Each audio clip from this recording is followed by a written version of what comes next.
Any challenges that you had to go through with that? Leave that dream and start pursuing your dream. It takes it takes a lot of courage actually. The need for perfectionism, right? I feel like a lot of people struggle with that. Everyone should start with what they have.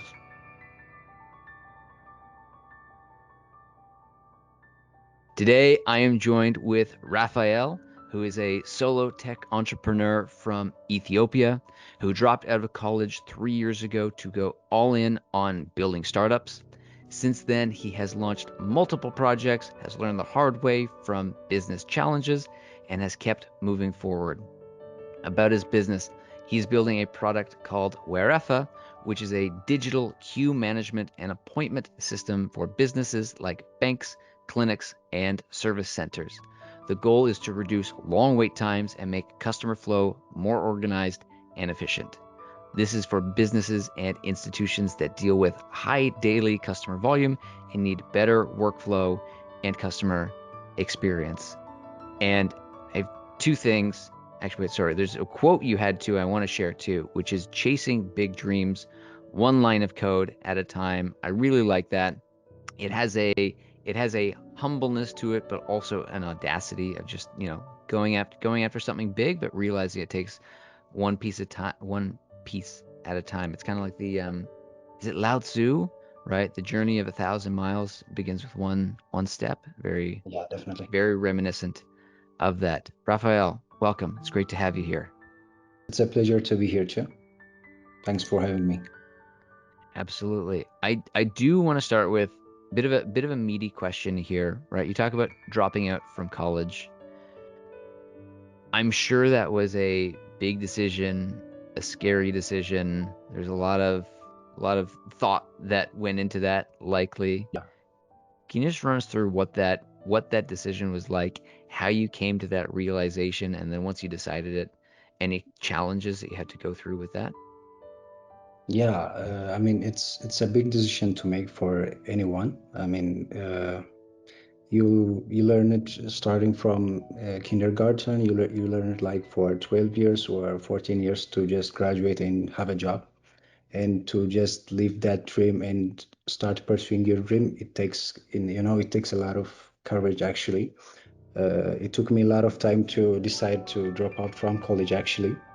But the main reasons that made me quit and made me decide to quit college was, maybe if I wait a little bit, maybe 3 years after graduation to pursue my dreams, or maybe 5 years after graduation or after having my job, I might not have that courage and that opportunity which I was having in that current situation. So I taught for a lot of time, and I decided to quit from college because that's the best time. I mean, that's the minimum. That's the best time to take the risk.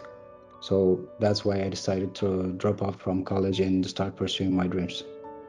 Okay, so you're like, I'm young. I don't have any major responsibilities. I don't have a wife. I don't have kids. I don't have a house. I don't have a mortgage. So if I'm going to do it, this is the moment to do it. Yeah. Additional to that, the best advice that I've got from reading books was the best thing in business is to early start, right? You're trying to get there earlier. It's like we're gonna have to go through this anyway. We may as well get it done um, earlier in life, so we can move past it and onto the next, onto the next failure, onto the next Yeah, yeah, that's what I mistake. was saying. What what was it in you though? Because I feel like it takes a strong amount of conviction inside of yourself. And I'm saying this as somebody, I did not drop out of university. I finished university. I got an engineering degree, for better or for worse. That's a different conversation. Um, but to me, the idea of like dropping out, I don't know if I would have had that conviction inside of me. And so what was it that you knew about yourself, or like you had a business idea, or like you tasted something? What was that conviction inside of you where like, okay, I know, or maybe not I know, because there's no certainty in life, but like you just felt it inside of you, like I can do this. Yeah, yeah, sure. Actually, the thing that convinced me to drop out was one of the things is I'm fast learner. Hmm. Back in my days, early days when I was young, I used to build projects in my school science lab. Uh, I also used to build some small projects like mini planes and other stuff. Then when I got to college, actually I was taking two courses at the same time. Uh, I was taking music. I was music major. I was learning guitar in Addis Ababa University here in Ethiopia. Uh, Okay. and, and at the same time, I was learning computer science. I was taking computer science course. So I Then, like that. Those are two very, very different skill sets. I'm curious to the story of how you decided on those two, but please go ahead.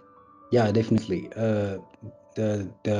The point that I was learning music was I was interested in music production, live music, and I wanted to pursue that dream also. So that was why I was learning music. At the same time, I was like that computer geek, you know. I love the computer. I love like spending time in my computer. So that was the other reason that I was learning computer science at the same time while learning music. And I've learned it for like 2 years in college, and we were taking freshman courses. Hmm. Within those 2 years, we were learning biology, chemistry, introduction to programming, but not a solid thing that can make you pursue your dreams or that can make you uh, that can make you build the things that you have in mind. Like even from my childhood, I had those big ideas like building a tech project, building the next Facebook, those kinds of Right. ambitions, you know. But Always a big dreamer. yeah, yeah, and after learning 2 years in college in computer science, I didn't get any enough knowledge in programming to be able to do that.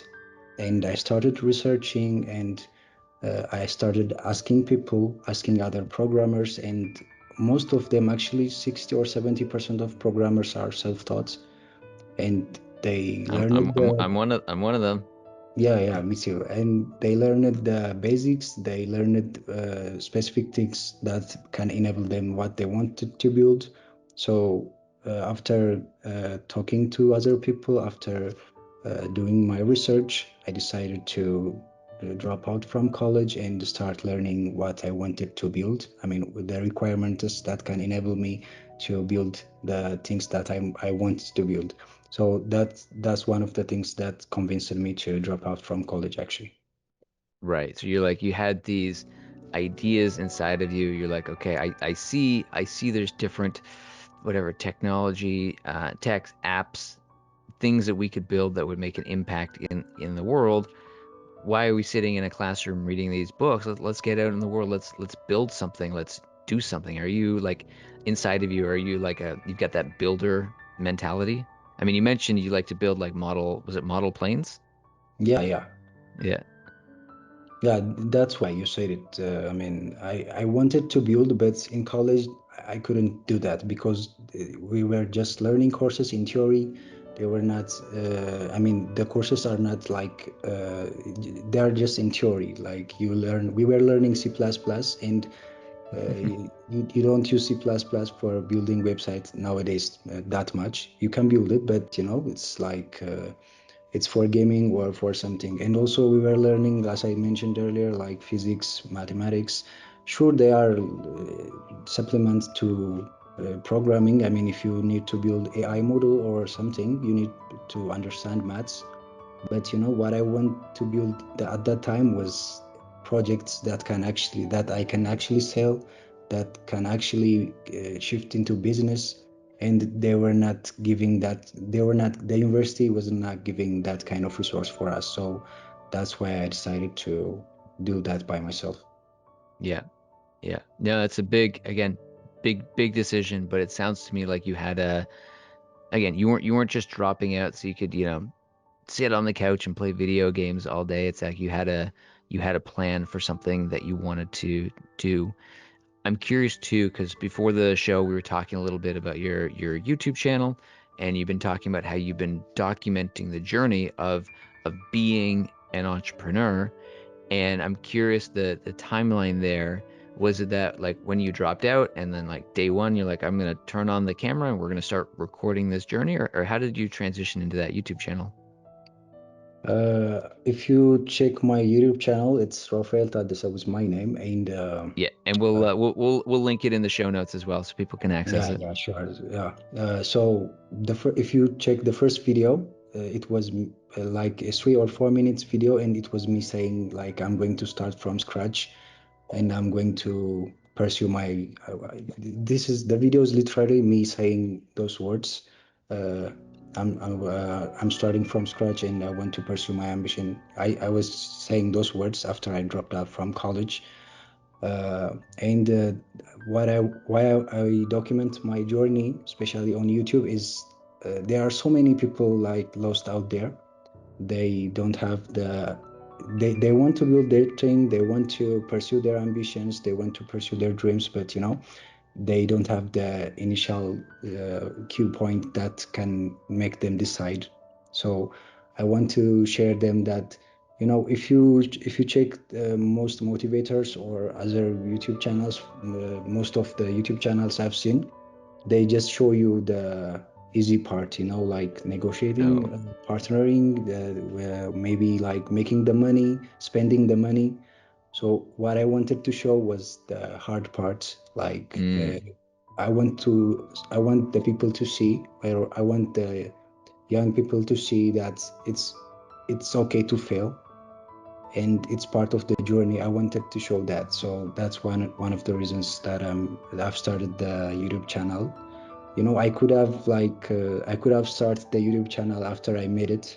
To be honest, I could have just shared my past, like I faced this problem. I could have said that, but it's easier for people to just grow with you while they right. understand and share the progress you had. That's why.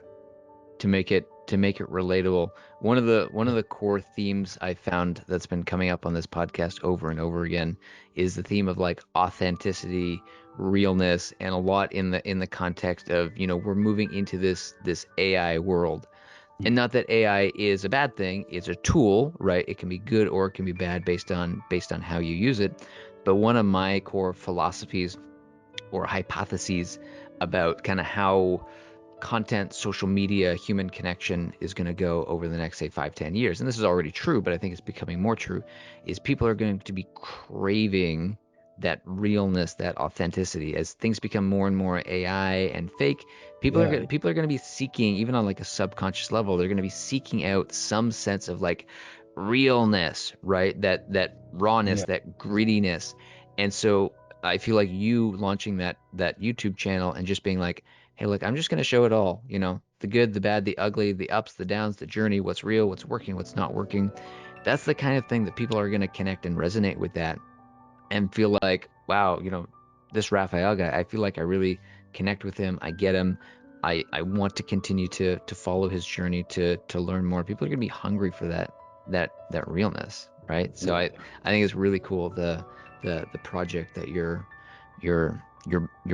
building there. Again, one piece at a time. Let's talk about your business, Werefa. Curious where did that idea come from? And is this like first business that you started, or again, has this been an evolution of okay, you've tried a few things and now you've landed here? Take us on that journey. yeah. Actually, I think this one is going to be the most useful information in this podcast. Actually, I mean, the current project Werefa you mentioned earlier is actually my sixth project. Number six. With Okay. number six, yeah. Within those 3 years span since I've dropped out from college, I've built almost five projects, and including the current project is the sixth project. The first project was it's called Khalil SDMS. It's a student data management system for schools. Uh, and it was my first actual project. Actually, that project was one of my early day projects. I built that project while I was learning programming. I was Mhm. using PHP, uh, and it was just it had an admin dashboard for schools. It also had a portal for students, which enables them to see their grade results. Also have courses or resources which have been put in by the administrator from the school. That was the first project.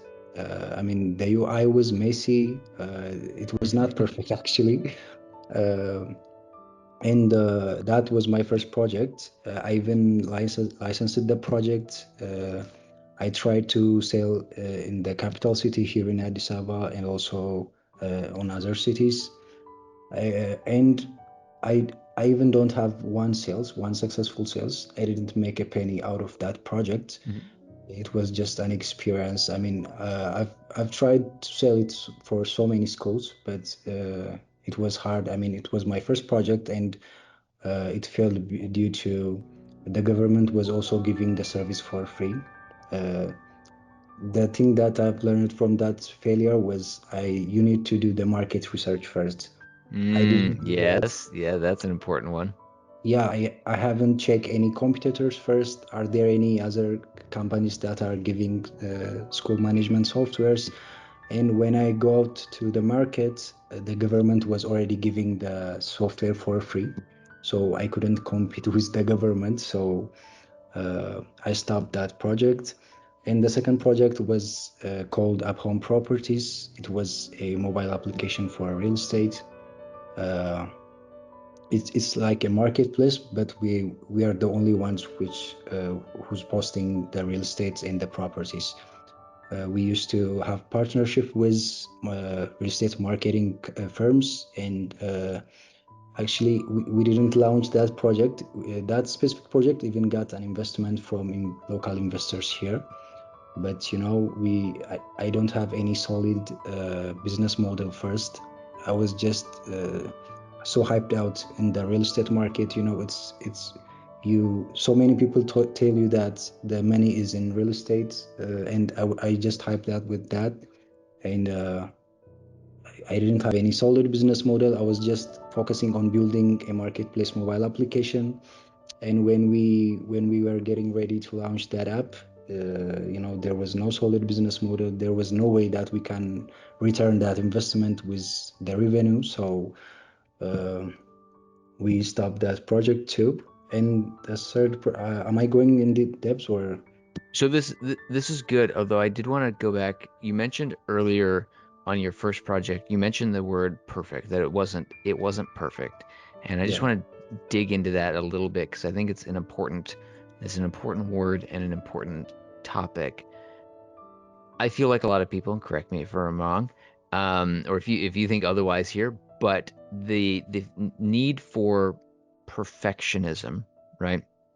I feel like a lot of people struggle with that they feel like everything has to be absolutely perfect, built right, have the right tech, have all the resources, have all the right team, everything looks flawless, is perfect, you've got the right website with the right copy before you can ever, talk about it or show it to anybody. How do you feel about perfectionism, and do you think it's a good thing? Do you think it's a bad thing? And what advice would you give for people that are, say, struggling to make progress if perfectionism is kind of holding them back? Yeah, that's actually most crucial thing while you're building a startup. I'm glad actually you mentioned it because I know so many people which are building a startup, which are building a project, and they keep iterating without even launching the project to perfect the product, to make it have more features, to make it more usable. I think the best thing that you can do is even if you can launch your startup with just the prototype, that one is better. I mean, instead of just perfecting the idea in your mind, it's better to make the idea out and getting people's feedback, getting real response from your customers that are the potential users of that specific product, and uh, have an iteration with that specific response that you get after your launch. I mean, You don't have to have a big launch event. You don't have to have a big announcement mentioning that you have launched your project. You can just send basic emails for your target audience, maybe 10 people, maybe 20 first people, and get real feedback. So I don't believe in perfection. Instead of that, I think it's better to just go out, to make yourself visible, to make your project visible, and get real feedback from real people instead of just I mean, what's the word for that? Instead of just repeating the idea in your mind, or just adding more and more features in just your local host or in just your laptop, it's better to get real feedback from real people. That's what Mm. I believe in. I like what you said there about getting real feedback. You're familiar with the concept of like MVP, minimum viable product? Yeah, sure. Yeah, yeah. No, I'm a big believer in that philosophy as somebody who's a recovering perfectionist. Because you're right. The problem is you get stuck in your own head, and perfectionism. So what's sneaky about perfectionism too is it's one of those things where people treat it like a positive thing, but like it's disguising a negative thing, which I believe it's disguising fear, right? It's disguising the Yeah, fear of like being seen, of something not working. It's disguising a fear of like failure, right? And so people like to put this pretty mask on it. It's like, no, no, no, I'm perfectionist. It has to be perfect before we can show it to the world. I think ultimately people are just covering their fear, their insecurity. And I do feel like in terms of if we're talking like personal growth here, there's something very powerful about accepting how I'm going to put together an MVP. I'm going to make something. It's going to be an idea. It's going to be rough. It's going to be incomplete, but it's going to be the seedlings of some idea. I'm going to face my fear. I'm going to put this out there into the world. And then, like you said, I'm going to get feedback. I'm going to see, do people get excited about this? Are people like, ooh, this yeah, is a really cool idea. Like we want more of this. Do more. Hey, could you also add like this? It'd be really cool if it did this. Or the inverse, if you get silence, crickets, nobody's interested, it doesn't go anywhere. Okay, maybe yeah, that's an indication that your idea that the market isn't ready for it because I do feel like business is a bit of it's a dance, right? yeah, If you as the business owner decide I'm going to start a business on this and we're going to sell this and people are going to buy it whether they want it or not, right? If the market doesn't want it, they're not going to buy it, right? And so you yeah, do have to do this dance where you find out, okay, what are my skill sets, what I bring to the table, but then what does the market want? And where is the energy flowing? Where does this go? So again, I like that you brought up that idea of perfectionism or overcoming perfectionism. To me, I find starting a business, endlessly fascinating. Now, there's obviously a transition there, right? You started life more as a computer science software developer. You then started a business. Can you talk a little bit about the journey of becoming an entrepreneur in terms of all of the hats that you have to wear now as a business owner, right? Because it's no longer just about making the technology. There's marketing, there's sales, there's accounting, there's HR, there's, branding, there's logo, there's building a website, there's having a payment processor, right? Endless list of components of running a business. Can you just talk a little bit about what that transition was like for you, stepping into the role of a business owner and wearing all the different hats? I think it's a great question. For me, it's because I even started learning programming because I just wanted to build my own projects. Mm-hmm. I mean, Yep. there are two kinds of people, right? There are programmers. They love to program, they love to code, they love to build take projects. Then they came up with an idea, and they will decide to just build a business or startup out of it. Mm-hmm. And there are other kinds of people like me. When we want to build a project, we want to build tech projects, we want to have our own big company, maybe tech company. Then we need to learning programming is required. I mean, If you don't have that kind of resource to hire a programmer or to have a tech team, you will decide to just learn the programming, and you decide to program the projects that you want to build by yourself, right? So Mhm. for me, when I started to learn programming, one of my reasons was not it was for me to build my own projects.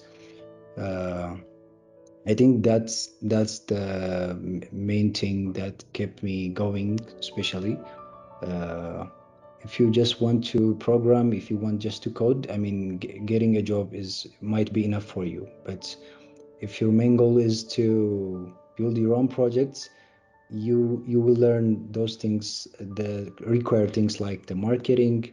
even graphics designing. You need to design your own posters. You need to design your own logo. You will have, or you will make the time to learn those things if your goal is to build the project. So I mean, if there are people out there like aspiring entrepreneurs or aspiring founders, what I want to say is, if your goal is to build a startup, your own projects, I think there's always a room to learn new skills, especially which are critical to run your business. Like for me, I design my posters, I design my banners, I design my logos by myself.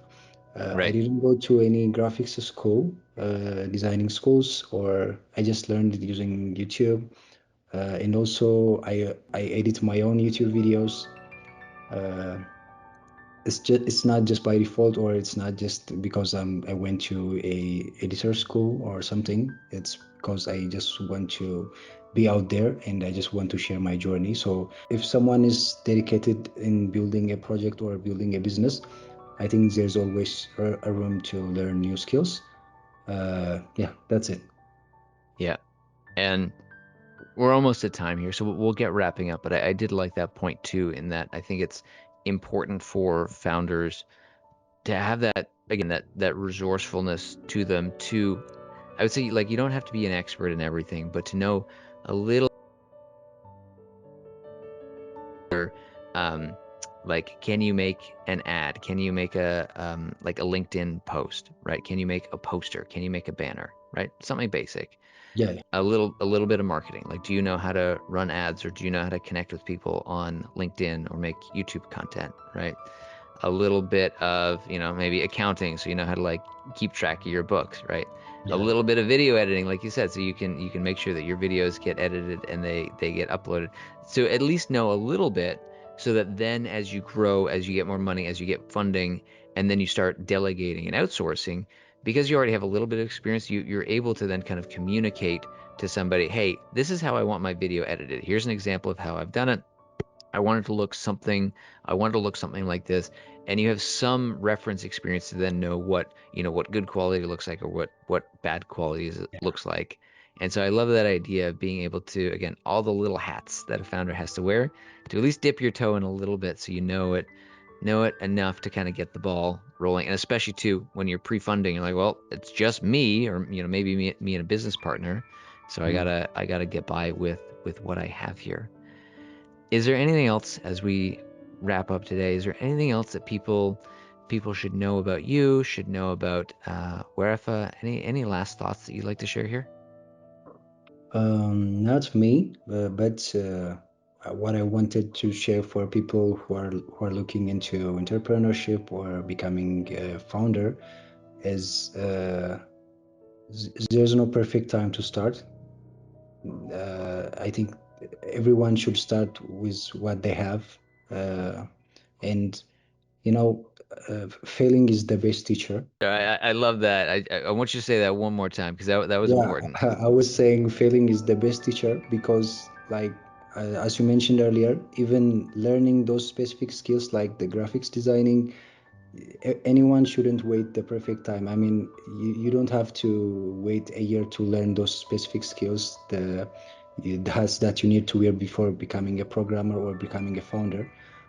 You can just start and learn on the way while you're doing it. I mean, uh, instead of just waiting for the perfect time, I think everyone should start, then getting experience, failing fast.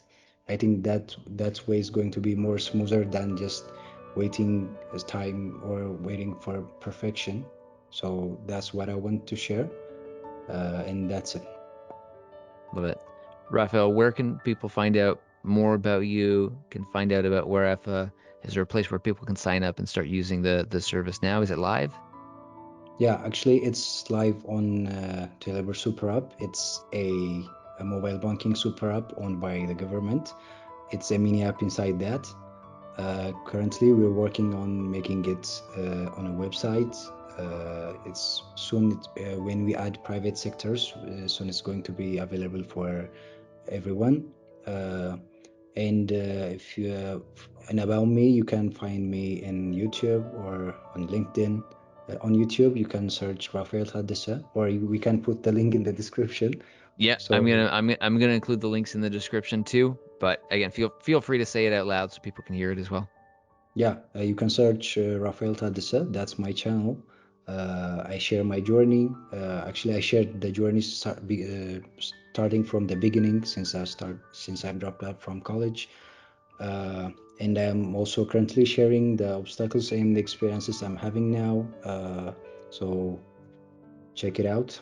That's what I want to say. Fantastic. Raphael, it's been a pleasure having you on the show today, sharing your journey again, talking about the aspects of, getting over perfectionism, take your ideas, just start working on it, build an MVP, put it out in the world, see what happens, fail quickly and move on. So genuinely, it's been a pleasure having you here today, getting to connect, hearing your story, and I'm genuinely excited to keep in touch and hear how things go for you. Yeah, thanks for having me too. It was a great experience. Fantastic, fantastic. All right, Raphael, until next time.